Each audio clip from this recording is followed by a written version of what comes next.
básicamente en base a lo que entendimos o lo que estudiamos del amor al prójimo, las distintas opiniones y cómo se interpretan, si cada uno quiere dar su opinión de, de cómo entiende el amor al prójimo y de vuelta. ¿Qué tal? Bienvenido, Adrián. Bueno, hoy vamos, como estaba diciendo, vamos a tratar de analizar un poco, pero entre todos, que lo ideal sería de manera presencial, pero bueno, hoy por hoy no lo hacemos, que cada uno dé su opinión, su idea de lo que piensa de la mitzvah de amar al prójimo como a uno mismo, ¿sí? Según lo que estudiamos últimamente. Entonces, como que los puntos que tiro es si es posible hacerlo o no, si somos demasiado egoístas o tenemos la capacidad para hacerlo, y cuáles serían las... O sea, cada uno, ¿qué opina al respecto? O sea, no sé el que quiera decir algo, acá lo tengo a Hugo también, que tal vez si quiere hablar, que se ponga en alto y que hable. Bueno, yo creo... Empieza Hugo, quiere decir algo, si les parece. Lo enfocamos? Lo enfocamos a Hugo. Ahí está. Hola. Hola, ¿qué tal, Hugo? No, yo pienso que en principio no es una utopía, pero en la sociedad que vivimos y como hemos sido educados es a veces muy difícil llegar a amar a todos, a todos los demás. Digo, podés amar a tus padres, a tus hijos, pero cuando llega alguien fuera de la familia que a lo mejor te causó algún daño, ya es más difícil llegar a ese concepto, a ese estado de amarlo. Digamos. Bueno, igual con respecto al hecho de amar a alguien fuera de la familia, en cierto aspecto muchas veces se dice que es más fácil amar a alguien de lejos que amar a alguien de cerca, porque a alguien que no tenés muy cerca le conoces todo, ¿no? Controversias entre Pero, dichos. bueno, ¿alguien más que quiera seguir? Sí, Dale. sí.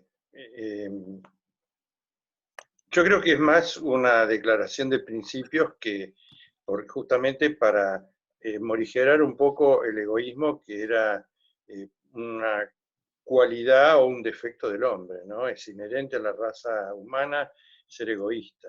Es decir, con lo cual está muy bien que se legisle así mediante estos preceptos de que hay que amar al prójimo como a uno mismo. Es muy abarcativo y tiene sus interpretaciones. Creo que va a ser muy difícil y pretender la pureza va a ser imposible. Por eso cuando hay un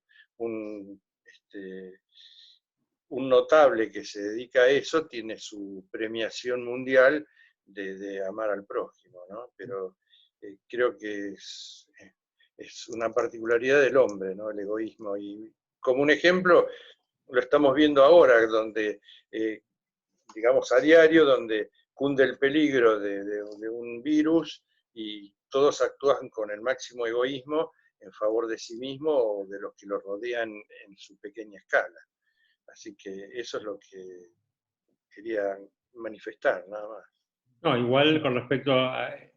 Gracias, Alberto. Igual con respecto al tema de legislar, justamente, como vos decís que es muy bueno que se legisló al respecto, pero uno de los grandes desafíos y de las preguntas que habíamos hecho es si podés legislar sobre el sentimiento, ¿no? Porque eso es algo como que te pueden dar la ley, te pueden decir, hacelo, pero de ahí a llevarlo a la práctica es como todo un trabajo de meditación interior y de, bueno, un trabajo que es muy difícil, que de hecho hay libros y libros escritos al respecto para dar consejos de cómo tal vez quizás llegar a algún mínimo de lo que es esta mitzvah, ¿no? Que es muy poderosa, muy difícil de cumplir, ¿no? Obviamente.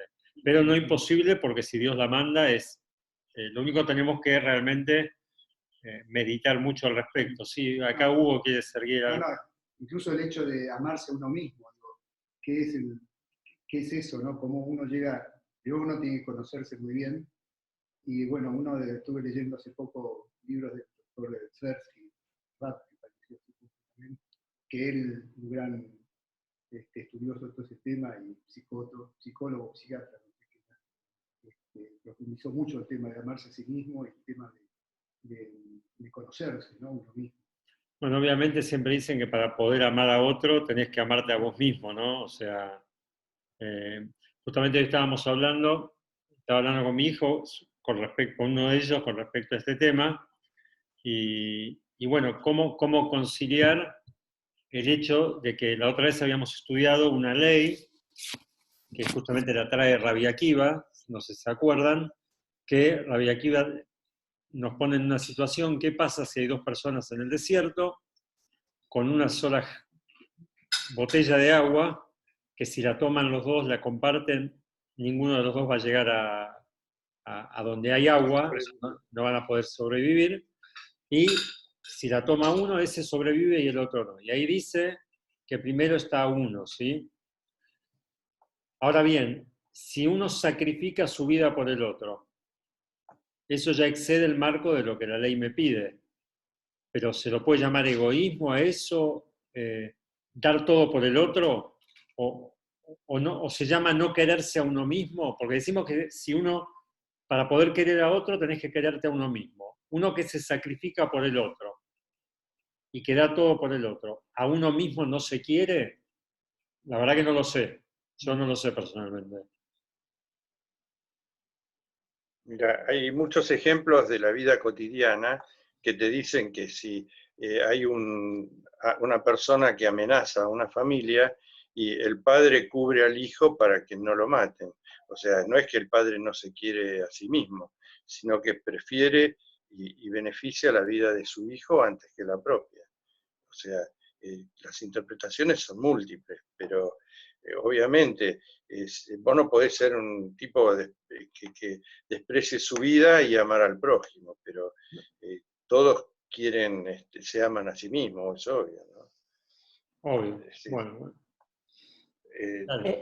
Lo que dice Ñoño son los pocos casos que hay en que uno ama al otro como a sí mismo, cuando o lo cubre el hijo al padre o el padre al hijo, que para mí son los casos contados con los dedos en que se puede llegar a eso o casi a eso. Pero si no, el ser humano naturalmente de por sí es egoísta, así como es social en general, es egoísta.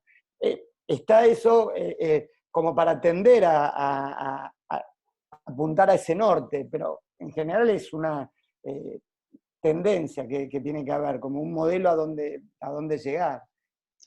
O sea, lo que estás diciendo, Adrián, es que es como que es una utopía, que es imposible, salvo en casos determinados, y obviamente, como dijo Hugo recién, estamos hablando de un amor al prójimo absolutamente a todo el mundo. O sea, obviamente es muy complicado, pero digamos, si partimos de la base que siempre decimos que la Torá fue dada y Dios nos ordena únicamente cosas a las que podemos llegar a cumplir, digamos, desde ese punto de vista tendríamos que concluir que es posible.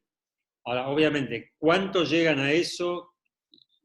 No lo sé, capaz que un gran tzadik, y después de mucho trabajar con sí mismo, ¿no? O sea, porque no es algo totalmente antinatural, como dijo Alberto, que bueno, que nacemos egoístas, es así. O sea, la persona nace egoísta.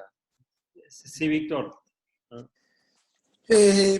Por ahí no es necesario que todas las personas lleguen al mismo umbral, como si fuera una unidad de medida. Todo depende desde dónde parte uno. No es lo mismo una generación que otra. No es lo mismo una generación que ha sufrido tal vez tremendos situaciones como una guerra, a una generación o a una, digamos, población que no la ha sufrido. Yo creo que no es un parámetro desde el cual todos arrancamos igual y todos llegamos al mismo umbral. Y además es algo, yo creo que si está dado como enseñanza, como manera de superarse y elevarse, ya el hecho de intentar llegar a algo así ya nos hace mejores.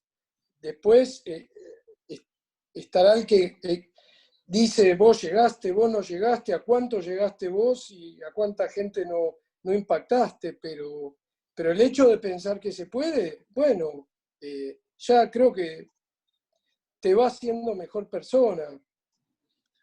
Claro, el hecho de intentar, aunque sea en la medida de las posibilidades de cada uno, obviamente, eso ni que hablar, ni que hablar. De Y ni eso, hablar, sí, sí, sí, Víctor. no, ni hablar el tema de, como dijo también Ñoño, de los que tuvimos experiencia de tener una familia, de tener hijos, digamos, yo creo que uno, sí, por los hijos. Claro, bueno, pero Hace cualquier cosa. hace cualquier cosa. El tema es que la mitzvah, digamos, como decíamos recién, es más allá de eso, ¿no? No, por eso te la generalicé, o sea, yo creo que si uno se lo pone como meta, digamos, suena raro porque está por medio de la palabra amar, que para todos nosotros tiene una connotación que pareciera que tuviera que ver con conocidos, y es rara para desconocidos, pero por ahí aconsejar, acompañar o hacer que el otro se sienta bien sin que esté de por medio exactamente la palabra amar, son otras maneras de cuidar al prójimo y yo vuelvo a lo mismo, como de tener un valor positivo, ¿no? No, eso ni que hablar. Y lo fuerte de acá es que justamente, porque a ver, ayudar a otro es un tema práctico. O sea, un tema que tiene que ver con la acción concreta. Dar un buen consejo también tiene que ver con la acción concreta. Acá el tema es que es algo mucho más profundo y que tiene que ver con el sentimiento, que es la gran pregunta acá sobre esta mitzvah y sobre otras mitzvot que tienen que ver con el sentimiento. Cuando hablan de amar a Dios, también está esta pregunta, ¿no? Lo que pasa es que tal vez para amar a Dios, uno piensa que Dios te da todo, absolutamente todo. Entonces, lo que pasa en ese caso es que de repente sea más fácil quererlo, sea más fácil amarlo. Y aparte es a uno solo, digamos. Aunque es todo, Claro, es uno solo. Pero lo que planteaban recién, lo que decía Adrián, es el tema de que, bueno, acá tenés que amar absolutamente a todos. Es un trabajo titánico, ¿no? Por ejemplo, sobre el amor, podemos llegar a decir sobre, tanto en la historia de Hillel que nombramos los otros días, como en el dicho de Rabbi Akiva, ninguno de los dos hace mención. Rabbi Akiva, cuando dice que el amor al prójimo es un gran principio de la Torá, él no dice que el amor a Dios es uno de los grandes principios. El amor al prójimo es uno de los grandes principios. E Hillel, cuando quiere resumir toda la Torá en una sola mitzvah, él no dice que el amor a Dios es toda la Torá. Él dice que el amor al prójimo es toda la Torá. Obviamente estamos hablando de algo muy grande, de algo muy importante, porque estamos hablando que es toda la Torá, ni más ni menos. ¿Sí? O sea que ni siquiera comparable con el amor a Dios. El amor a Dios al lado de esto es un poroto, o sea, es nada. Podemos decirlo así, porque está diciendo que esto es toda la Torá contra una mitzvah particular. Está bien, importante la mitzvah, pero una sola mitzvah, y la otra es como que son las 613 juntas. Pero bueno. claro, lo que pasa es que es, a ver, literal no lo podés tomar porque yo no conozco a todos los habitantes, a todos los seres humanos. Entonces, es obvio que es una metáfora de amar al otro como a ti mismo, o amar a todos, ser vivo o ser viviente, o a toda la humanidad, es, bueno, cada uno lo va a tomar en el impacto en el que vos tenés, amar, digamos, ¿entendés? No sé cómo decírtelo con qué palabra, No, pero está bien, pero yo creo digamos, que la idea yo no está puedo clara. sentir que siento amor por un ciudadano peruano que no conozco, ¿me Está, entendés? Pero el yo, concepto es, bueno, es amar al ser humano, o sea, sí, de la nada no voy a ir y voy a matar a alguien qué sé yo, porque está nublado, ¿me entendés? no, está bien. El hecho se entiende claramente. el hecho Por que ahí no lo decimos- sé decir. No, por lo menos yo te entendí. No sé si vos no lo sabés decir, yo entiendo cualquier cosa, pero salió algo, no sé. No, bueno, porque No sé. El tema es que tal vez el hecho de decir, bueno, amar a todo el mundo, obviamente que es imposible en el hecho que no los conoces, pero capaz que eso significa que el día que sí te cruces con esa persona que no conoces, vos estás preparado para darle ese amor, obviamente, ¿no? No vas bueno, por eso te a andar estoy... Sí, está bien, claro. Por eso como que suena mal, pero sería como la capacidad que vos tenés dentro del universo de impactar. Vos vas a impactar con la gente que conoces o con la gente bueno, que vas a tratar a lo largo de tu vida o digamos, más lejos, pero bueno. No, igual el hecho de decir, bueno, yo hago algo e impacto a otro, eso no sabemos hasta dónde podemos impactar. Pero yo te Eso es entiendo el punto. verdad, tal cual. Yo entiendo el punto. El tema es estar preparado, a ver si podemos estar preparados para amar a cualquiera en el momento que nos crucemos y que tengamos una situación con otro, ¿no? Sí.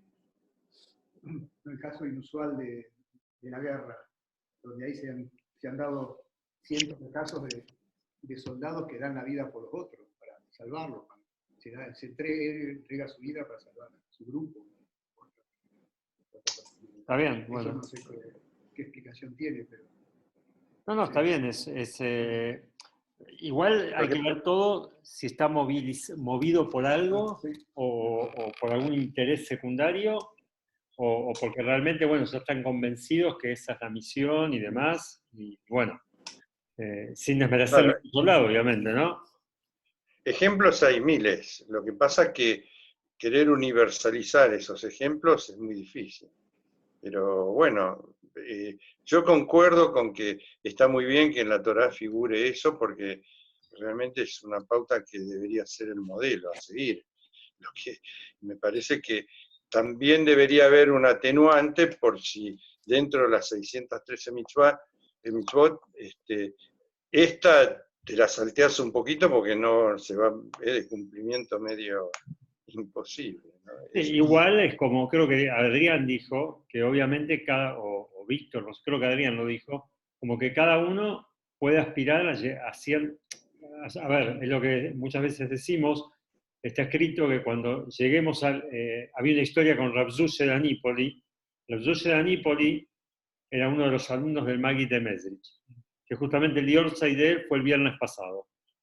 Y Rav Zushe solía decir que él no está preocupado cuando llegue al cielo, después de los 120 que van a estar ante el tribunal celestial, él no está preocupado si le van a preguntar por qué no te comportaste como Abraham, por qué no estudiaste Torah como Moshe, por qué no fuiste como el rey David, porque obviamente él se sentía que no estaba capacitado para llegar a eso. La pregunta que él temía, ¿sí?, en ese juicio, digamos, es ¿por qué no fuiste Zushe? ¿Por qué no fuiste vos mismo? O sea, obviamente que cada uno se le exigen según las capacidades de cada uno. Eso es, el único que lo sabe es Dios, no lo puede saber otro. Pero bueno, alguien más que quiera, Jorge, Gustavo, Adrián, el escondido, Koronsky. Ahora, la Torá dice que Hashem nos ama a todos. Bueno, pero él puede. Él puede amarnos. Y si nosotros amamos a nuestro prójimo, directamente amamos a Hashem también. Bueno, está escrito que así está escrito en realidad lo que dice Hugo, que uno que ama al prójimo está amando a Hashem, porque es como que, pongamos el ejemplo de un padre y un hijo. Si alguien ama a tu hijo, te está amando a vos, o sea, indirectamente te está amando a vos. No es exactamente, pero es como que indirectamente te está amando a vos. Y vamos a ir un poquito a leer un pequeño... Sí, Jorge, creo que eras. No, una sola cosa. El concepto como está planteado de amor al prójimo es como también lo que se plantea cuando uno estudia Tania y te dicen el Sadik y el Beinoni. La idea del Beinoni, de la persona intermedia, es tratar de ser como el Sadik, proponerse el objetivo y ir puliendo las barreras para no es que el Sadik, que todos tenemos que ser Tzadikim, digamos. Acá es lo mismo, el amor al prójimo es como una meta y después cada uno hará su esfuerzo y su trabajo personal para llegar al amor al prójimo, pero no porque sea una especie de, ¿cómo explicarlo?, de regla natural. Está claro que el amor al prójimo no es una regla natural porque el ser humano, por definición, el mismo libre albedrío del ser humano lo hace egoísta, porque lo hace elegir todo el tiempo. Entonces, hay que verlo desde ese lugar, digamos, y el aprendizaje del amor al prójimo como una forma personal de evolución y no como, llamarlo así, una cosa que el que no ama a todos sus semejantes no es un buen tipo, digamos. No, obviamente, y lo interesante, lo que dice Ñoño, es que haya habido un libro como la Torá que ordenara algo así. O sea, porque creo que en ninguna ley puede existir el respeto por la propiedad privada, o sea, el no tocar lo que es de otro. Son temas muy prácticos, pero acá lo increíble es que la Torá te ordene generar ese amor, ese sentimiento. O sea, yo creo que la palabra amor no existe en ninguna ley, como ley. O sea, existe el amor, obviamente, pero no hay ningún código que diga debes amar a tu hijo siquiera. Al hijo tenés que darle, o a la esposa tenés que convivir bajo el mismo techo, tenés que darle manutención, pero amor, creo que esa palabra, no sé si hay alguna ley que te diga tenés que amar a, ni siquiera a tu hijo. Tenés que cuidarlo, me parece, no sé. O sea, tenés que protegerlo y educarlo, un montón de obligaciones de un padre para con un hijo, o de una madre. Pero lo llamativo acá es que te digan que una ley, o sea, hay libros de leyes, la Torá es una ley, una enseñanza de la vida. El Maimónides habla de amar al prójimo. El Shulchan Aruch, el Código de Leyes, habla de amor al prójimo. O sea, es una cosa muy rara, muy, muy rara. O sea, no creo que exista algo similar, ¿no? O sea, aparte del respeto y eso. Ahora, con respecto si alguien quiere agregar algo, si no, bueno, yo empiezo con algo más, pero en este mismo tema, y igual si alguno quiere volver atrás, dale, volvemos atrás. Hay un pasaje en el Talmud, hay un tratado que se llama Julín, o sea, así como hay un tratado que tiene que ver con las comidas que son sagradas, hay un tratado que tiene que ver con las comidas que son mundanas, ¿sí? Este es el tratado de Julín. Algo hol es algo mundano. Y trae un versículo del rey Salomón. El rey Salomón tiene un libro que se llama Mishle, que la traducción literal son ejemplos. Dice que trajo 3.000 ejemplos. 3.000 ejemplos para distintas cosas. Y es interesante que esta semana se lee, esto es entre paréntesis, no lo quiero marear, se lee la parsá de Vayaquel. Vayaquel es que significa de Keilah, como viene de Keilah. Keilah es una congregación, no una comunidad. Y al rey Salomón, uno de los nombres que tiene es Coelet, que incluso hay un libro que se llama Coelet, que es un libro del rey Salomón, que viene de la palabra Keilah y de Vayaquel, es la misma raíz. ¿Por qué se lo llama Coelet al rey Salomón? Dice que porque él reunía toda la sabiduría del mundo. Siempre he sabido que se dice que era el hombre más sabio del mundo, así está escrito. Y dice que él reunía toda la sabiduría del mundo. Por eso se lo llama Coelet. Y vamos a ver un versículo que él trae en su libro Mishle, de ejemplos, y dice así, es muy cortito, Lelachmeja lelejem beiteja. Dice, tu pan y el pan de tu casa. Y aprende de acá el Talmud, Lachmeja kodem lelejem beiteja. Dice, tu pan está antes que el pan de tu casa. ¿No? O sea, primero, aunque suene egoísta, es como que está uno. Uno tiene que cuidarse uno. Es como, voy a contar una historia que creo que contaba la abuela de mi señora, yo no la conocí, pero supongo que no habrá sido de la guerra, porque ella no estuvo en la guerra, o si era un ejemplo nada más de una familia muy, muy pobre, muy carenciada, y en un momento, con varios hijos, en un momento la madre desaparece y la buscan, estaba encerrada en su habitación. ¿Y qué pasó? Resulta que en esa casa había un solo huevo. Y no sé cuántos eran, cuántos hijos tenía. Entonces, ¿qué estaba haciendo la madre? Le tocan la puerta, le pregunta, mamá, ¿qué estás haciendo? Y la mamá les contestó, estoy haciendo una mamá. Se estaba comiendo el huevo. El único huevo que había en la casa se lo estaba comiendo ella. Pero lo que les quiso decir a los hijos es que si ella no tenía fuerza, poco iba a poder hacer por ellos, ¿sí? O sea, en este caso, como que ella fue egoísta en ese momento, si podemos llamarlo de un modo, para poder después atender a sus hijos, porque si no iba a ser imposible. Lo traigo a colación del versículo este del rey Salomón, que dice que primero está la comida de uno antes que la comida del otro, incluso de tu familia. Entonces, bueno, ¿cómo ven este tema? ¿Esto es egoísmo puro? ¿Forma parte, o sea, uno incumple la mitzvah de amar al prójimo? Porque una cosa es el ejemplo que trajimos antes de dos desconocidos que andan por el desierto con una botella de agua. Está bien, tu vida está antes. Ahora bien, la vida tuya está antes que la de tus hijos, no está bien que esté antes, está mal que esté antes. Ya es otro tema acá de discusión. Claro, está fijando un orden de prioridades.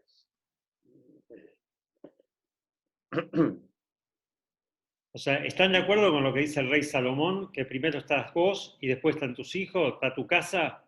Depende del caso. Depende, para mí depende del caso. Si todos dependen de esa persona y los otros no pueden vivir sin esa persona,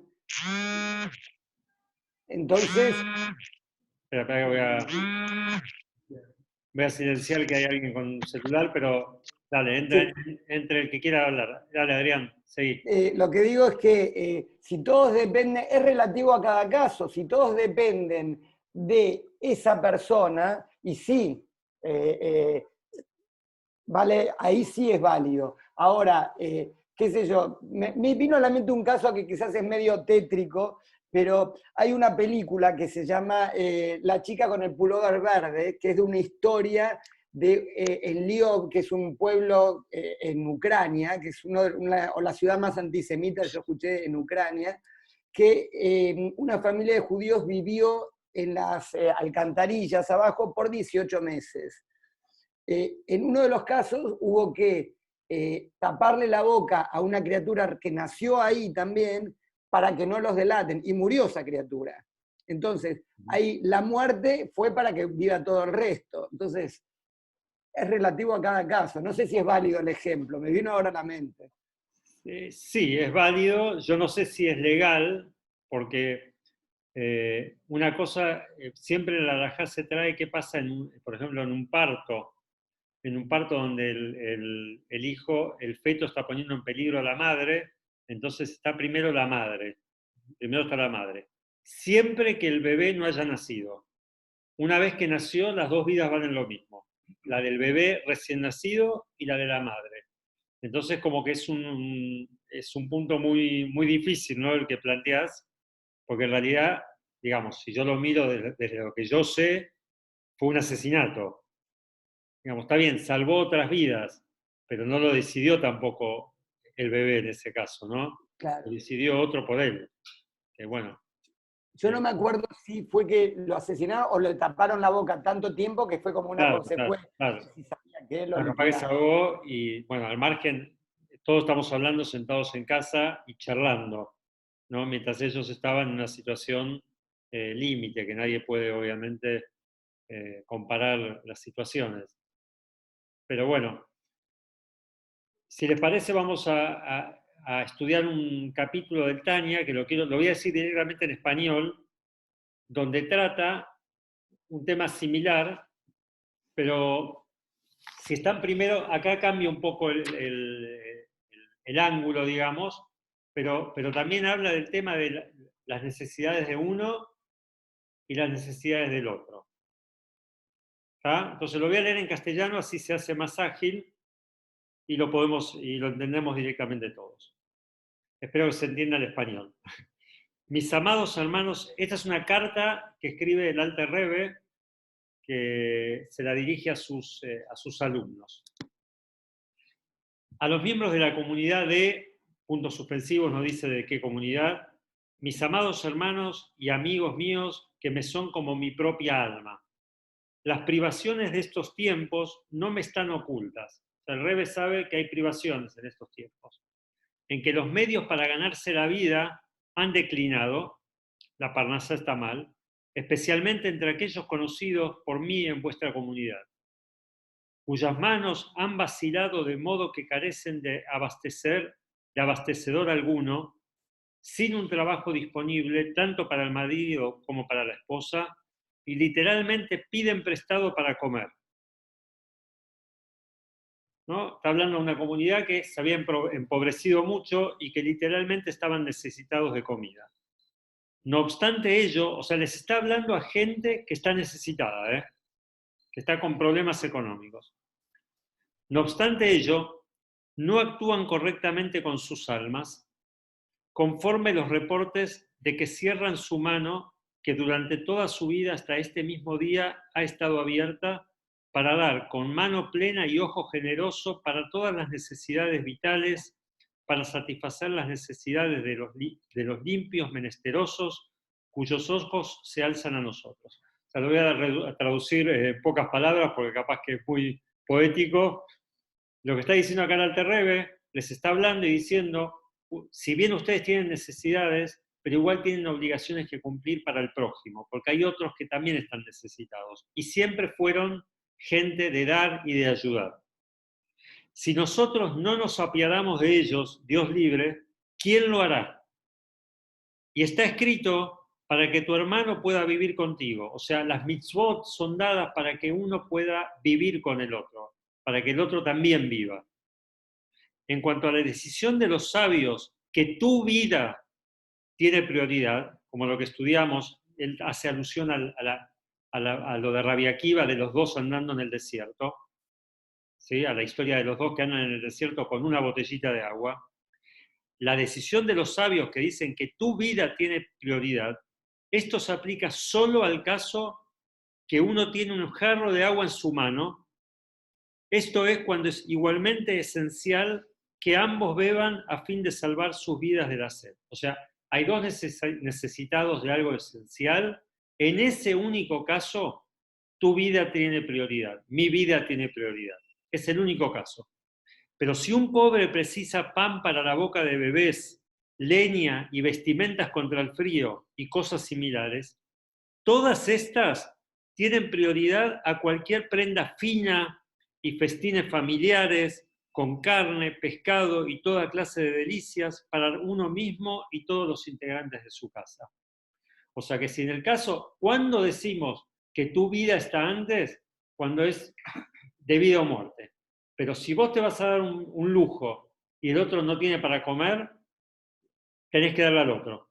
Por más que estés empobrecido, pero les está hablando, estaban empobrecidos, pero no al punto de la indigencia y de la inanición. Y había gente que estaba en ese punto. Entonces, ellos en ese caso están antes, dice. La norma de que tu vida tiene prioridad no se aplica en semejante caso, porque estas no son realmente necesidades esenciales para la vida. O sea, los lujos que uno pueda tenerse, los festines, ¿sí? La carne, el pescado, no son necesidades esenciales, como lo son las del pobre, en idéntica igualdad como se analiza en el Talmud. Entonces, el Rebbe hace muy clara una diferencia, ¿no? O sea, esto obviamente es algo que, si lo pensamos, no hay mucho lo que discutir, ¿sí? El tema es si uno está capacitado, si yo estoy capacitado en portarme de esa manera, pero el Rebbe deja bien en claro que cuando estás hablando de la vida o la muerte, bueno, ahí en ese caso no hay discusión, es lo que dice Rabbi Akiva, tu vida está antes. Ahora, ¿qué pasa cuando lo que vos vas a hacer, lo que yo voy a hacer, es un lujo y está el otro que está necesitado? Yo una vez escuché a alguien, que lo conozco personalmente y le puedo creer, que me dice, yo no me puedo ir a dormir, y esto uno lo puede escuchar de tzadikim, yo lo escuché de una persona común y corriente, ¿sí? No digo que sea exacto tal como lo dice, pero muchas veces me dice, no me puedo ir a dormir sabiendo que hay alguien que está cerca mío y que no tiene ni para comer, ¿no? Entonces, él como que trataba de ayudar a alguien aunque se quedara en ese momento sin un peso en el bolsillo, ¿no? Pero él sabía que volvía a su casa y la heladera tenía algo a lo que comer. Entonces me dice, no me puedo ir a dormir. ¿Tá? Entonces, como que obviamente todos son, como tratamos recién de hablar, niveles, cada uno llega a su nivel, cada uno trata de mejorar en lo que más pueda. Somos egoístas por naturaleza. Es interesante que la Torá nos ordene sobre un sentimiento, como decíamos, es muy difícil de cumplir. Pero bueno, como dijo Adrián bien, es un norte, es un norte. Bueno, apuntemos allá. ¿A dónde vamos a llegar? Bueno, me van a preguntar, cuando después de los 120 años, ¿por qué no hice lo que yo él pudo hacer? No me van a preguntar por qué no hice lo que el otro pudo hacer. Cada uno sabe hasta dónde puede llegar, pero bueno, la raíz de todo es, como dijimos últimamente, saber que la persona que está necesitada al lado nuestro es nuestro hermano. ¿Sí? Es nuestro hermano. Eso nos facilita un poco, nos facilita entender que podemos amarlo y que tenemos que amarlo. Bueno, todo esto obviamente requiere de mucho trabajo espiritual. Sí, Jorge, por favor. Sí, sí, quería confirmar mi idea que es un norte, que es una propuesta de máxima, sobre todo, y no quiero hacer un juicio ideológico, ¿no? Pero sobre todo en nuestra sociedad, donde es todo, viste, es la propiedad privada, es progresar en una empresa tapando a otro, hay mucho individualismo en esta sociedad. Entonces, es muy difícil practicar esto, pero tiene que ser un norte y tiene que ser una propuesta de máxima a la que tenemos que apuntar, porque es justamente una sociedad muy egoísta, la capitalista, por llamarlo de algún lado, de alguna forma. No, ni que hablar, ni que hablar. Pero bueno, creo que estamos de acuerdo en eso, en que, no sé si saqué la pantalla, perdón.